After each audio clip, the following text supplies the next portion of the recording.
The muzzle of the M40 carbine in Drake's hands flashed, an almighty crack resounding through the underground shooting range as a .25 caliber hole was punched in the paper target. Drake's groupings weren't bad.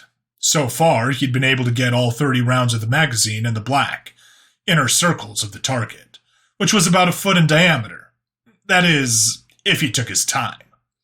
Drake ejected the empty magazine and picked up another, slapping it into the rifle's magwell and pushing the bolt release. Raising the rifle and pulling it into his shoulder, he peered through the sight that sat atop the rifle. He placed the little red dot right on the center of the target, and slowly let out his breath like Brown had taught him. He squeezed the trigger gently, and the polymer and metal carbine spit yet another tungsten penetrator downrange. It hit just left of the little X that marked the bullseye. Drake had been spending hours of his days since the convoy wreck practicing with the human weaponry. Smacking the button to draw the target in, he watched the paper flutter as it traversed the 100 yards he'd set it at. He did find the weapon comfortable in his hands, which hardly surprised him considering it was actually meant for his physiology. Tearing the paper target from its clasps, Drake balled up the target and threw it into the trash can beside him. He then gathered his magazines and placed them in the satchel he'd taken to carrying around. Sweeping the Durasteel shell casings into a pile, he left them for one of the reloading droids. He slung his rifle over one shoulder, keeping a hand on the black, cloth strap that was his rifle's sling. The other came to rest on the hilt of his sword, as he turned and walked out of the shooting range's door. As he walked through the tunnels of the underground complex, Drake couldn't help but admire its brutal simplicity.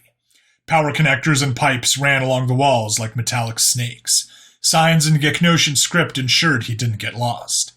Taking a left at a four-way intersection, Drake entered the common area of the bunker. The chatter and hubbub greeted him immediately as he pulled the heavy steel door open. Cassandra and Brown pored over the holographic map of Golgotha, marking down potential infiltration points and points of interest. Cleo, the nurse he'd accidentally scared when he'd woken up, was sterilizing the meager medical equipment she had in an autoclave. A fabricator in the corner hummed as it printed out brick-shaped rations. Nobody looked up from their work as Drake marched over to the holographic map. Golgotha, the capital city of the Geknosian ethno-state on this planet. One might ask how Brown acquired a holographic map of the city, but he'd explained it to Drake over dinner one night. Drake munched on a piece of meat, a frown deepening on his face. The old Geknosian across from him took notice, and after a long drink of wine asked, "Now, what's on your mind, Sir Drake? It seems to be troubling you." Looking up from his plate, Drake gestured at the old lizard with his fork. "I don't know where this place is. If I'm going to be using it as a home base, I need to know where it is." The old lizard smiled slyly, swirling his dark red wine around in its glass. "Believe it or not, my boy, we're underneath Golgotha." Drake, who just sipped his own wine, choked and spluttered in surprise. Regaining his ability to breathe, he asked, "How the hell haven't they found us yet? I swear they haven't given up looking for me yet. Have they?" Brown shook his head with a smile, revealing a few broken needle teeth. We're non-combatants down here, Drake. I'm an old man, Cleo's a surgeon, and Cassandra is the only one of us who can go above ground without persecution. We've simply been collecting information, and they've tolerated it. But now..." The old lizard stabbed his cut of fabricated meat.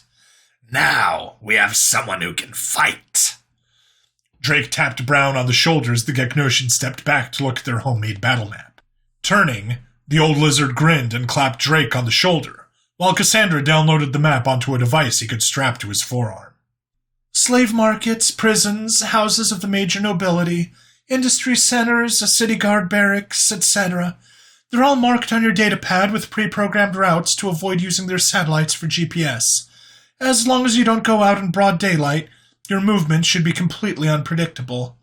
I know I've asked before, but are you sure this is a good idea?" Drake took the datapad from Cassandra and strapped it to his left forearm, as Cass took a seat at the dining table and poured herself a drink.